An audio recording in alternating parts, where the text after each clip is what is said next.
Iets in de lucht, maar langzaam dwarrelt de stof neer na de Europese verkiezingen van afgelopen maand. Wat zijn de implicaties van de uitslag voor de regio natuurlijk, voor Limburg, maar wat betekent het ook voor het hoofdlijnenakkoord, voor de plannen van het nieuwe kabinet? In een regio die misschien wel de meest noordelijke wijnroute wordt van Europa. Manon Luijten is hier van Visit Zuid-Limburg. Zij kan daar alles over vertellen. En we zijn blij met Jasper Kunselaars. Hij is de gedeputeerde met onder andere wijn in de portefeuille. Voor wat betreft de verkiezingen was Jeroen Leenaars degene die de meeste stemmen kreeg. Waarin wordt dat vertaald? En uiteindelijk Fabienne Hendricks haalde ook de voorkeursdrempel. Zij hoopt dat er een plekje vrij valt dadelijk hier in het Europees Parlement. In een avondgast Europa dus, over verkiezingen en over wijn.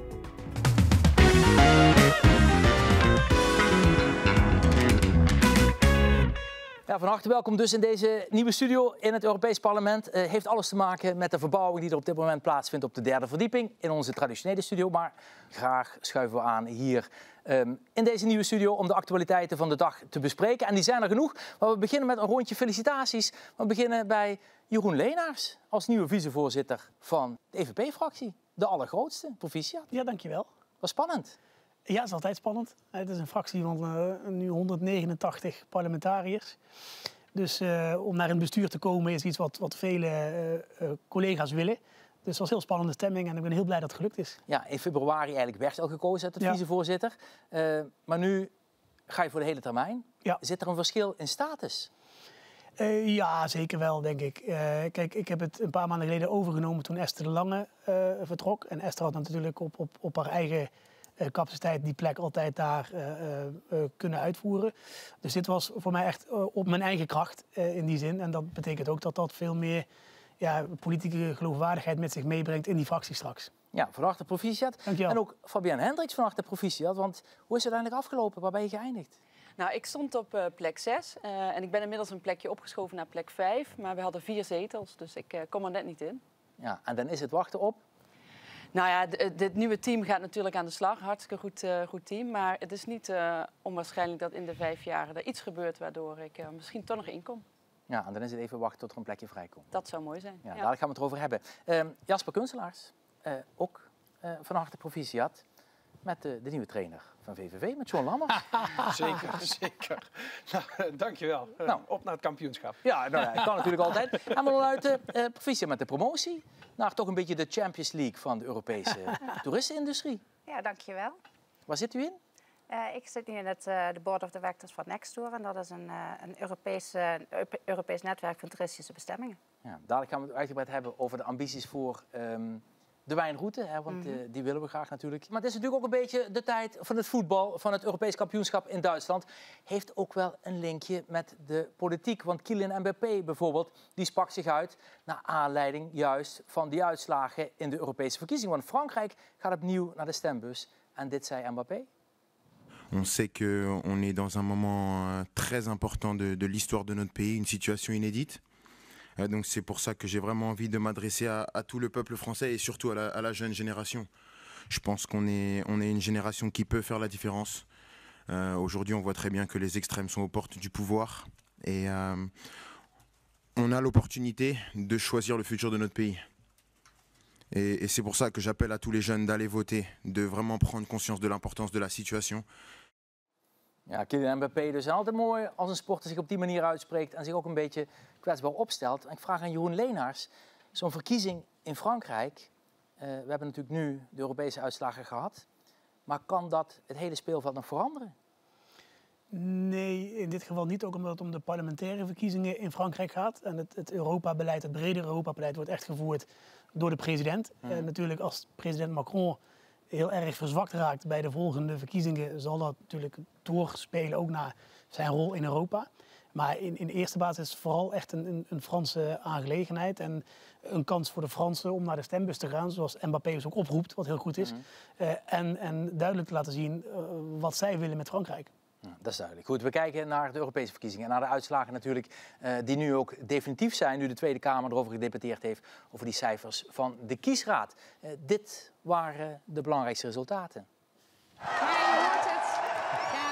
We zijn de grootste geworden bij deze verkiezing. Maar ik moet meteen ook Wilders feliciteren, want die heeft natuurlijk ook voor zijn partij een goed resultaat gehaald. We zijn vanavond echt by far de grootste winnaar. Dit is de zetelverdeling van die Nederlandse politieke partijen. In Europa zitten die partijen met dezelfde ideeën bij elkaar in een politieke fractie. Zo zitten D66 en VVD als liberalen in dezelfde club, ook al is hun geluid in Nederland vaak verschillend.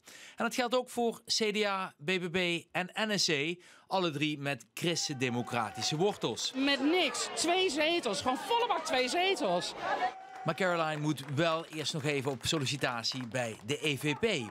In Nederland is GroenLinks-PVDA al bij elkaar. In Europa zijn Groenen en Sociaaldemocraten nog altijd gescheiden. Zoals Bas Eickhout in Europa. Een grote verliezer, maar in Nederland een winnaar. En de vlag ging ook uit bij de Belgische conservatieve N-VA. Vrienden, wij hebben deze verkiezingen gewonnen. We hebben een super ergebnis eingefahren. Ce soir, un vent d'espérance s'est levé sur la France et il ne fait que commencer. Ja, dat waren dus resultaten met de laatste uit Frankrijk, zoals u ziet. Het heeft geleid tot nieuwe parlementsverkiezingen daar. Maar eerst even naar de man die het meeste aantal stemmen kreeg in Limburg, Jeroen Leenaars. U scoort eigenlijk heel goed, juist in een periode dat het CDA, zagen we in provinciale en landelijke verkiezingen, het zo moeilijk heeft. Hoe verklaart u dat? Dat weet ik niet. Ik denk dat we een mooie campagne georganiseerd hebben. Ik denk dat veel mensen ook, nadat het CDA het heel slecht gedaan had, ook bij de nationale verkiezingen, een nieuwe koers ingeslagen zijn onder leiding van Henry Bontebal, echt alweer heel veel sympathie beginnen te krijgen voor het CDA. Dat vertalen zich nog niet altijd in ook daadwerkelijk stemmen voor het CDA. Maar ik denk dat ze voor de Europese verkiezingen gedacht hebben, ja, we vertrouwen het CDA ook weer onze stem toe. En ik denk dat het in Limburg heel belangrijk was dat we gewoon zichtbaar waren. Er werd in Limburg eigenlijk vrij weinig campagne gevoerd, vond ik. En Fabienne heeft een fantastische campagne gevoerd. Ik vind dat als CDA met al die lokale afdelingen ook hele mooie dingen gedaan hebben. Maar in brede zin vond ik het heel rustig. En dat heb ik ook van heel veel mensen teruggehoord, zelfs bij jullie in de uitzending nog, van ja, we gaan op Jeroen stemmen of op Fabienne, want die zien we tenminste. Die hebben er werk in gestoken. We vinden het ook fijn om een Limburger straks in het Europees Parlement te hebben. En dan zie je dat ook gewoon campagne voeren, je best doen op lokaal niveau, gewoon heel goed werkt. Ja. Fabienne, je deed ook heel goed, met ruim 27.000 stemmen. Nu had je er 40% meer dan de lijsttrekker in Maastricht. Ja. Maar er waren er 1700. Waar komen die andere 26.000 vandaan? Ja, er waren er toch 12.000 uit Limburg en ongeveer 15.000 uit de rest van het land. Ja. En dan zou je normaal gesproken zeggen van goed, vaak stemmen Limburgers wat chauvinistisch. Maar je was niet de eerste vrouw op de lijst van de VVD. Nee. En toch dan zoveel extra stemmen nog. Ja, het is wat Jeroen zegt. Ik heb geprobeerd heel actief campagne te voeren en me vooral zichtbaar te maken, wel in Limburg, maar ook op een aantal andere plekken, omdat ik met name voor de ondernemers en het bedrijfsleven wilde opkomen. En die zitten natuurlijk over heel Nederland verspreid. En ik heb me vooral proberen te laten zien. Maar je weet nooit van tevoren of je campagne werkt. Dat weet je eigenlijk pas op het moment dat mensen naar de stembus gaan en de uitkomst en de uitslag er is, of het ook gelukt is. En ik ben blij te zien dat 27.000 mensen de moeite hebben genomen om op mij te stemmen. Ja, en je bent nu eerste reserve eigenlijk. Ja, een beetje wachten tot of er eventueel nog iemand doorschuift naar een andere functie. Ga je al meedraaien? Nou ja, ik ben in gesprek inderdaad om een aantal onderdelen gewoon mee te gaan pakken. Zodat mocht het ooit aan de orde zijn, dat ik wel al een beetje dichterbij ben gekomen. Mm-hmm. En heb je eventueel andere politieke ambities nog voor, mochten er nieuwe Tweede Kamerverkiezingen komen, ben je daarvoor in een race of eventueel op provinciaal niveau? Nou, voor de Tweede Kamer niet, eerlijk gezegd. Ik vond Europa echt een hele interessante plek om een bijdrage te leveren. Mm-hmm. Nou, de Provinciale Staten zullen we zien. Maar Tweede Kamer heb ik altijd gezegd dat niet. Nee. Ja. Ja. Jasper Kunstelaars, moet ik u nu feliciteren of condoleren met de uitslag? En feliciteren natuurlijk. Als je de grootste bent, als je de grootste bent, dan ben je de grootste partij van het land. Ja. En na de verkiezingen, en dan ben je intens gelukkig. Ja. Ja. Ik kijk even. Jullie hebben wel ingeleverd, of tenminste voor je verkiezingen in 2019, PVV 6%, nu 24%. PvdA GroenLinks 2019 37%, nu 17%. Ja, zeker. Ja. En zeker in Limburg. Ja, ik denk dat het grote voorbeeld zit ook wel hier tegenover me natuurlijk. Limburgse kandidaten in Limburg is een toprecept natuurlijk. En in 2019 zagen we dat en met Frans Timmermans en met Vera Tax natuurlijk een enorme Limburgs gehalte hadden tijdens de verkiezingen. En ja, waar we volgens mij al in 50, 60 jaar niet meer bijvoorbeeld 50% van de stemmen in sommige plekken in Heerlen haalden in 2019. Dat was een ongekend resultaat, ook onverwacht nog. Want ik herinner me nog dat we in 2019 richting de uitslagenavond gingen. En toen op ongeveer de helft van die zetels die we uiteindelijk haalden in de peilingen stonden. Dus dat was een enorme boost die je destijds haalde. En het enige wat ik me herinner is, we hebben zo'n grote uitslag gehaald in 2019. Die volgende, dat wordt me toch een nekslag. Want als je zo'n succes haalt, weet je dat je de keer erop moet je dat succes natuurlijk proberen te handhaven. En als blijkt dat je dan van de 9 zetels die PvdA met GroenLinks erbij had, die je de vorige keer had, als er 8 van overeind blijven, ja, dan ben je alleen maar heel erg blij. En natuurlijk, dat gigantische succes, zeker in Limburg met 2 hooggeplaatste Limburgse kandidaten, ja, dat hebben we niet herhaald. Maar dat we een goed resultaat neergezet hebben, ja, daar ben ik 100% van overtuigd. En waarom stond er geen Limburg op de lijst? Ja, dat is een goede vraag, inderdaad. Ja, dus ik weet niet hoe het proces intern gelopen is. Ik weet in ieder geval dat het Limburgse Europarlementslid besloten had om niet verder door te gaan. In ieder geval, dat heb ik thuis gehoord. We gaan even kijken naar de winnaar van de verkiezingen. Want dat was natuurlijk ook niet alleen de identiteit en democratie van Wilders, maar ook de Christen-Democraten van Ursula von der Leyen. En dit zei ze zelf. Together with others, we will build a bastion against the extremes from the left and from the right. We will stop them. This is for sure. Ja, Ursula von der Leyen dus met duidelijke woorden. Jeroen Leenaars, na de overwinning van de EVP, maar ook een beetje de rechtse wind die waait. Wat gaat het betekenen voor Europa? Nou, ik denk dat wat het eerst en vooral gaat betekenen is dat er zowel via links en via rechts eigenlijk geen mogelijkheid is om beleid te maken zonder dat de EVP daarin meegaat. En wat Ursula von der Leyen heel duidelijk zegt, en dat heeft ze ook in het debat in Maastricht gezet, is wij gaan niet met extreem rechts samenwerken. Wij willen politiek bedrijven vanuit het midden, met de collega's van de liberalen, van de sociaaldemocraten, om dat constructieve midden, dat pro-Europese midden, het beleid te gaan maken de komende 5 jaar. En daar zullen we nu ook de komende weken en maanden ons voor inzetten om dat te laten slagen. Ja. Wordt nu natuurlijk de banen verdeeld. Hè? EVP heeft op dit moment de voorzitter van de commissie en de voorzitter van het parlement. Ja. Is dat de minimale inzet straks? Ja, maar kijk, wat je erbij moet beseffen, denk ik, is dat de voorzitter van het parlement wordt voor 2,5 jaar gekozen. Dus de voorzitter van de commissie en het parlement is zeg maar 1,5 functie. Die hadden we in het vorige periode al. De EVP zegt nu, we hebben gewonnen. Dus die winst willen we ook gereflecteerd zien in de manier waarop de topfuncties verdeeld worden. En daarbij hebben we vooral gezegd, wij willen ons nu niet al committeren aan kandidaten over 2,5 jaar. We hebben net over de Franse verkiezingen gehad.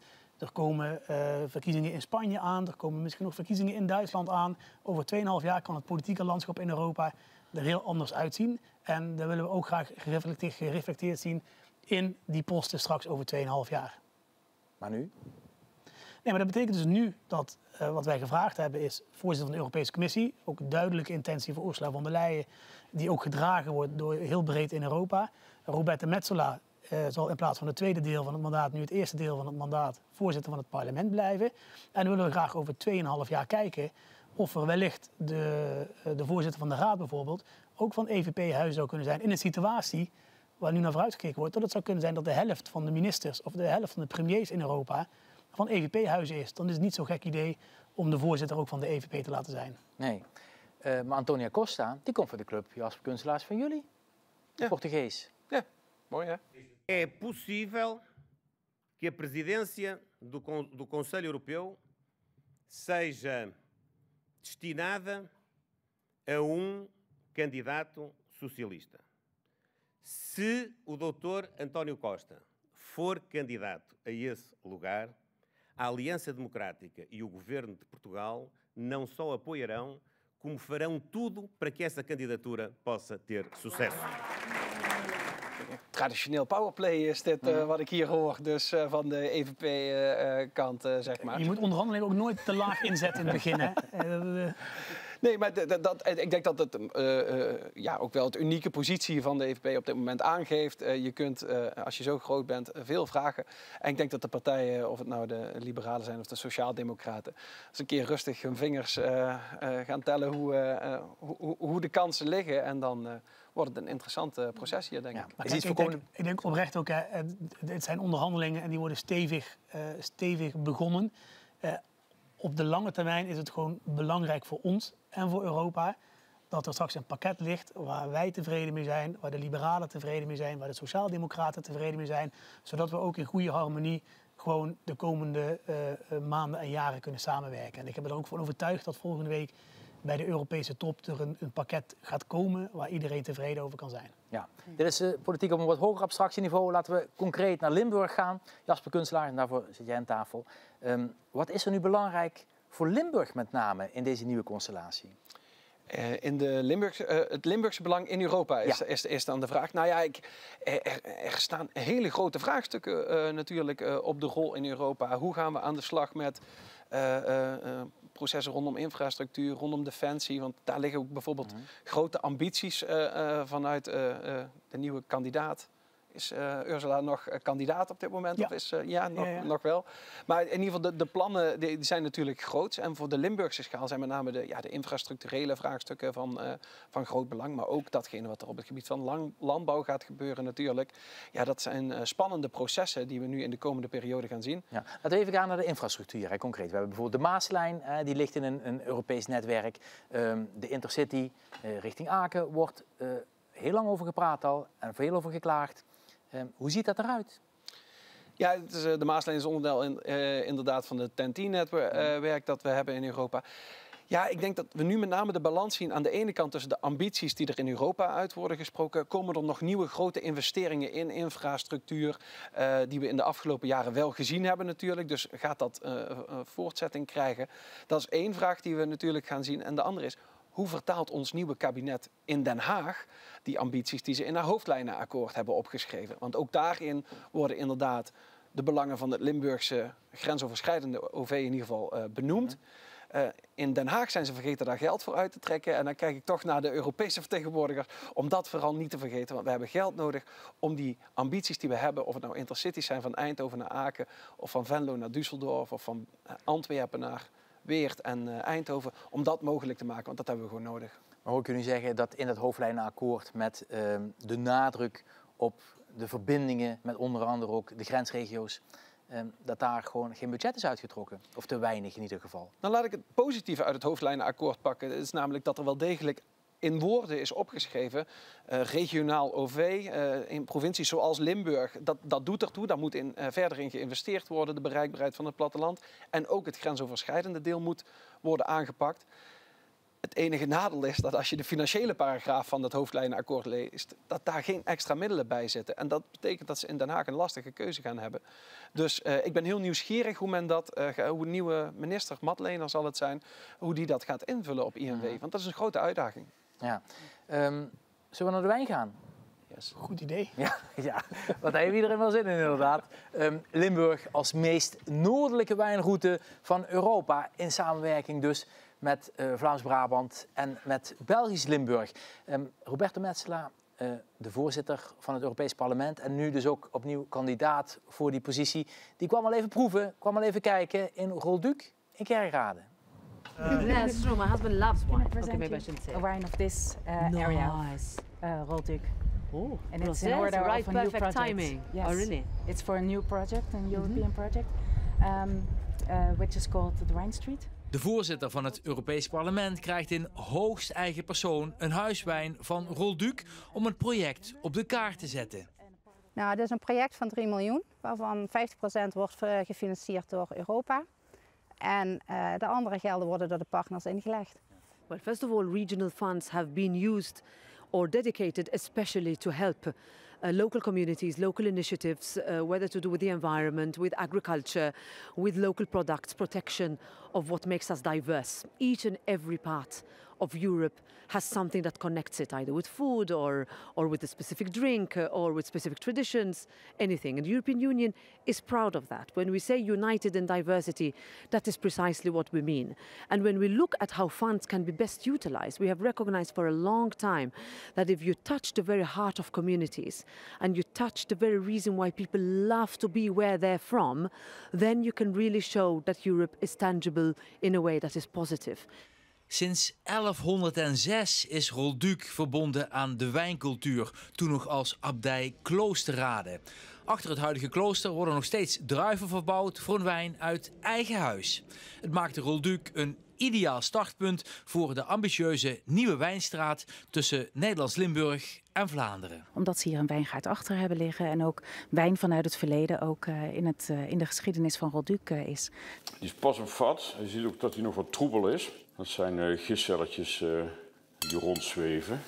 De Limburgse wijnen doen het erg goed de laatste decennia. Dat heeft te maken met kennis, met technische innovatie, maar vooral ook met klimaatverandering. Door de hogere temperaturen groeien de druiven goed. Er wordt nu momenteel gezegd dat wij in hetzelfde klimaat leven als in de jaren 70 of 80 in de Bourgogne. Dat is hier 500 kilometer vandaan. Dus je ziet dat het klimaat al 500 kilometer is opgeschoven. En dat merk je dus ook, want er zijn hier steeds meer collega's ook in de buurt die wat bijvoorbeeld bepaalde soorten proberen aan te planten, wat bijvoorbeeld dat soort gebieden komen. Er zijn hier een aantal Limburgse wijnboeren die Chardonnay hebben staan, Pinot Noir hebben staan.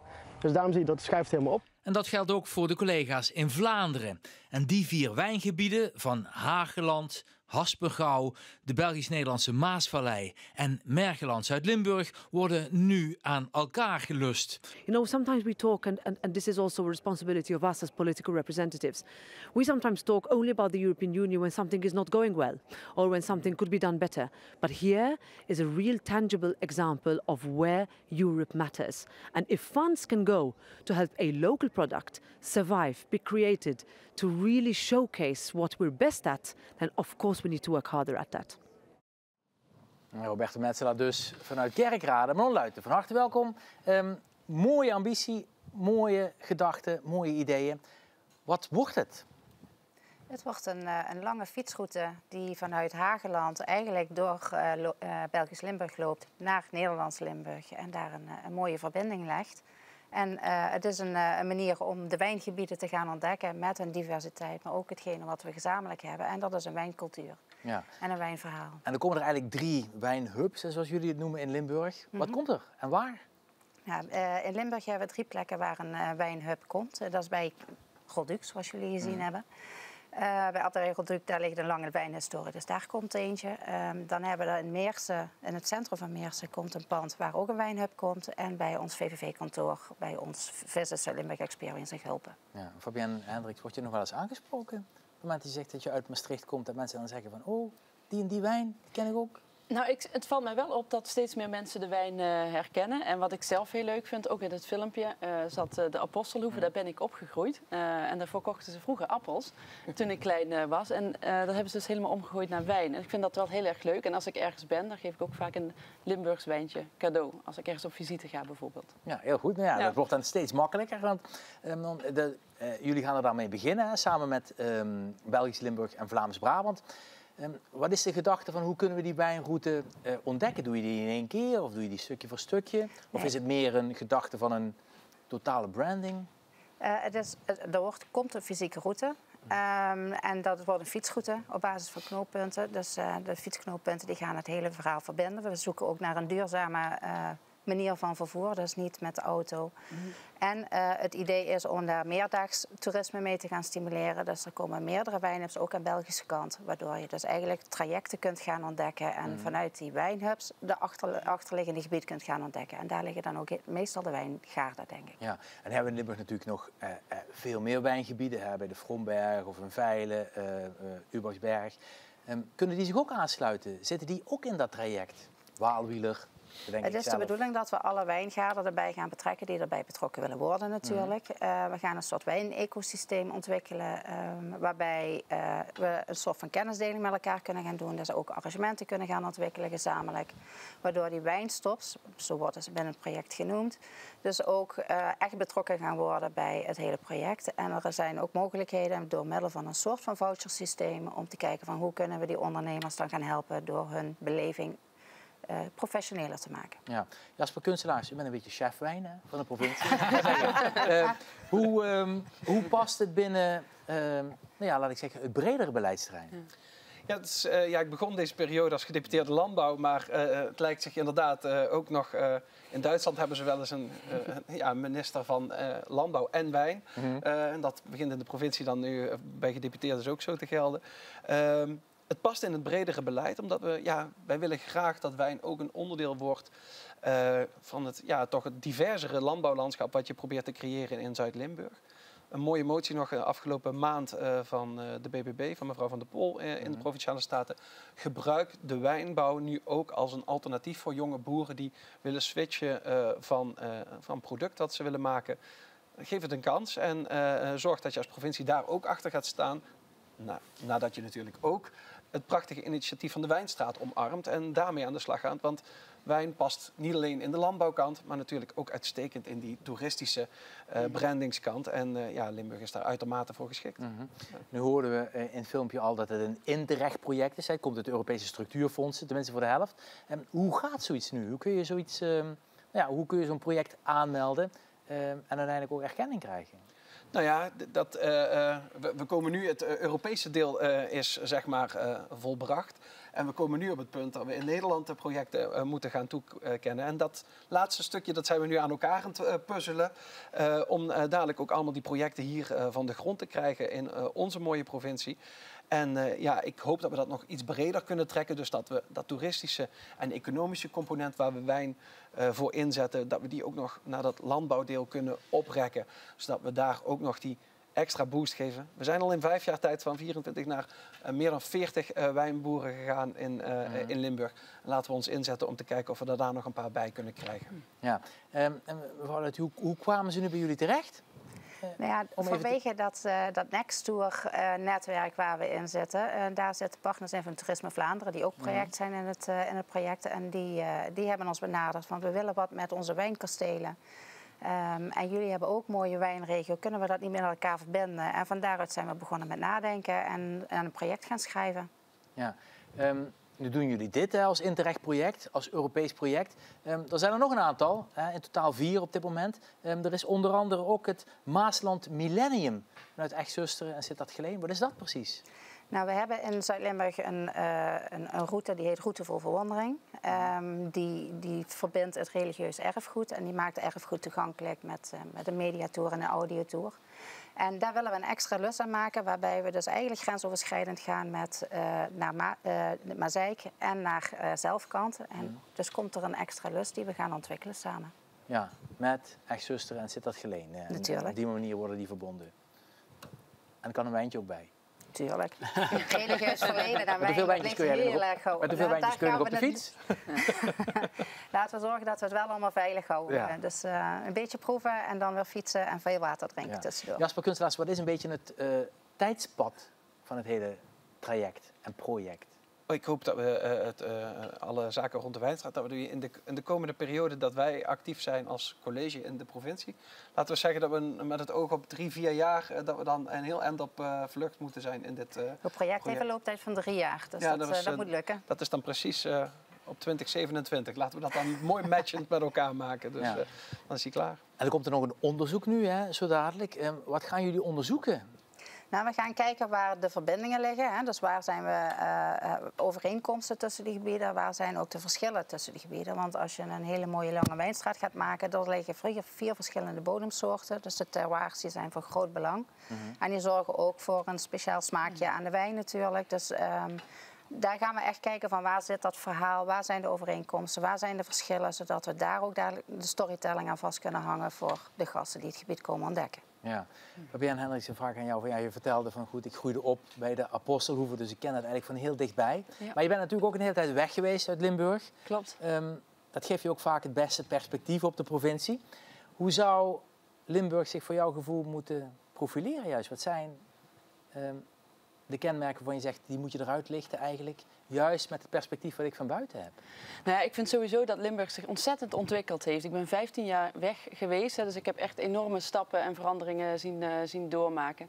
Ik vind aan de ene kant vind ik de onderwijskant en met de kennisinstelling vind ik echt een hele mooie plek in Zuid-Limburg hebben. Juist ook met de kennisinstellingen die over de grens zitten. Dus dat vind ik een heel sterk punt. Maar ik vind het ook een heel mooi voorbeeld en ook echt een goede kans voor een Europese samenwerking. Bijvoorbeeld met die wijn. Er zijn zoveel mensen die naar Zuid-Limburg komen om hun vrije tijd door te maken. Nou, dat is heel mooi om te zien dat er dan zo'n projecten zijn waar ze van kunnen genieten. Dus dat vind ik echt wel een enorme stap gemaakt de afgelopen periode. Ja. Jeroen Leenaars, ik vraag aan jou. We hebben dan natuurlijk veel van dit soort projecten. Je haalde onder andere collega Roberto Metsola naar Kerkrade. Als we dan kijken naar de verkiezingen, dan zien we tegelijkertijd ook dat Limburg eigenlijk, tenminste Limburgse inwoners, de meest eurosceptische zijn van heel Nederland. Hoe verklaar je dat? Nou, ik denk dat dat eigenlijk misschien niet eens zo moeilijk te verklaren is, omdat dat klinkt misschien tegenstrijdig, maar vaak worden mensen ook wat eurosceptischer van gebrek aan Europese samenwerking. Dus waar je ziet dat we bijvoorbeeld andere regels hebben in Nederland en in België en in Duitsland, en dat we daar als regio ook last van hebben, dat mensen ook tegen me zeggen, ja, waarom lost Europa dat niet een keer op? En als Europa dat niet oplost, of dat nu gaat over die grensoverschrijdende verbindingen, of het gaat over erkenning van diploma's, allemaal dat soort zaken, daar lopen mensen tegenaan die grensoverschrijdend actief zijn. En soms, als we dat niet goed genoeg oplossen, kun je daar ook een beetje moedeloos van worden. Los van natuurlijk dat er ook gewoon een deel is die gewoon intuïtief vindt dat de Europese Unie te groot is en te ver weg. En daar moeten wij als politici ook iets aan doen, continu, om die afstand zoveel mogelijk te verkleinen. Maar ik heb ook van de mensen die hier op bezoek komen, krijg ik altijd twee soorten klachten. Eén is, Europa bemoeit zich te veel met wat we in Nederland prima zelf kunnen regelen. En twee is, Europa zou zich wat meer moeten bemoeien met die verschillen hier in de grensregio. Dus wij proberen hier om daartussenin ook een beetje goed beleid te voeren. Ja, dat is duidelijk. Herkent u dat ook? Ja, dat herken ik zeker. En met name ook in de campagne heb ik mij ingezet voor het bedrijfsleven, voor de ondernemers. En daar merk je natuurlijk dat zij, als zij over de grens werken, dat zij vaak wat problemen ondervinden van de feit dat er een grens is. Hè? Ja. Bijvoorbeeld op het gebied van fiscaliteiten of bijvoorbeeld de erkenning van diploma's of anderszins. Ja, ik vraag natuurlijk ook omdat je in de gemeenteraad ook hebt gezeten in Bloemendaal. Klopt. Dus ik kan me voorstellen dat de prioriteiten, de afwegingen, die zijn anders. Zeker, nu is Bloemendaal ook wel een hele bijzondere gemeente. In de zin dat daar ook wel een hele hoop speelt, wat misschien op andere plekken niet het geval is. Maar die hebben niet te maken met een grensregio. En dat is anders. Ja, ik vind het wel echt heel erg bijzonder dat je in deze regio echt merkt, dan een stapje naar links of een stapje naar rechts, dat je in een ander land zit. Soms met hele goede omstandigheden, dezelfde als in je eigen land, maar soms ook niet. Ja. Het is ook daarom dat juist die Interreg-projecten zo belangrijk zijn. Want kijk, zo'n wijnroute is natuurlijk in de eerste plaats heel leuk. Maar het laat ook aan iedereen zien dat wij een grensregio zijn, dat we verbonden zijn met elkaar. Dat we heel veel van elkaar kunnen leren over de grenzen heen. En dat het op zo'n manier ook op een hele laagdrempelige manier via de wijn ook heel tastbaar gemaakt wordt voor mensen. En dat soort projecten die helpen denk ik heel erg om dat gevoel ook in Limburg en de bredere omgeving te laten landen. Ja. Jasper Kunstelaars, je hebt natuurlijk te maken met deze wijnroute vanuit de portefeuille van landbouw. Nu gebeurt er natuurlijk ook veel in Europa op dat gebied juist. De Natuurherstelwet, is dat goed of minder goed voor je portefeuille? Dat is een interessante vraag. Hij is in ieder geval aangenomen zoals het er nu naar uitziet. In ieder geval, het was nogal een hobbelig traject om het subtiel te zeggen, denk ik. Vooralsnog lijkt die wet door te gaan. Wat betekent dat concreet voor Nederland? Gaan die maatregelen uitgevoerd worden? Dat moet dan toch wel? Nou, dat gaan we met de nieuwe minister bespreken. Ja, die is op dit moment nog beoogd minister, zoals u weet. Ja, en nu worden we binnen 3 jaar, want dan moet die geïmplementeerd zijn in Nederland, geconfronteerd met wat de Natuurherstelwet voor ons gaat betekenen. Maar daarin zit superveel ruimte voor het kabinet om zelf te bepalen hoe ze daarmee omgaan, welke prioriteiten eraan gesteld worden. En het huidige kabinet dat moet gaan invullen, zit daar volgens mij vrij kritisch in. Tenminste, dat is wat ik tot nu toe heb meegekregen. Dus ik ben benieuwd eigenlijk wat daar exact van de impact gaat zijn op het landbouwdeel.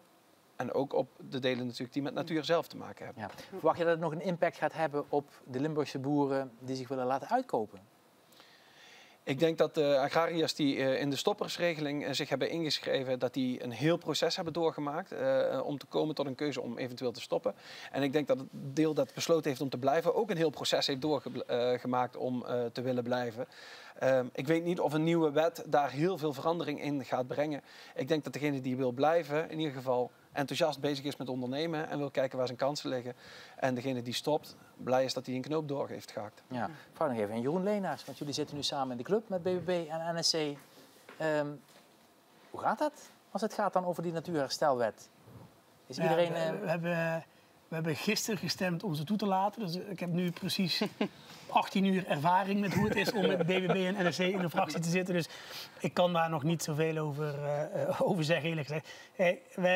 We hebben daar tegen gestemd hier, tegen de natuurherstelwet. Ik ben het wel met Jasper eens dat zeg maar, het verschil tussen het eerste concept zoals het gepresenteerd wordt en wat het uiteindelijk geworden is, daar zit veel meer ruimte in voor de lidstaten om dat ook op de eigen manier te gaan organiseren straks. Dus het is heel belangrijk dat Nederland straks een wet gaat maken waarin we de doelen neerleggen voor Nederland. Waar we gaan bepalen wat we gaan doen in de komende jaren in Nederland. We zijn er allemaal over eens dat natuurherstel belangrijk is, maar wel hand in hand met plattelandsontwikkeling en ruimte ook voor de boeren. Dus wij wachten nu gewoon af wat de Nederlandse regering daarmee gaat doen. Kijk, de vorige regering heeft tegengestemd.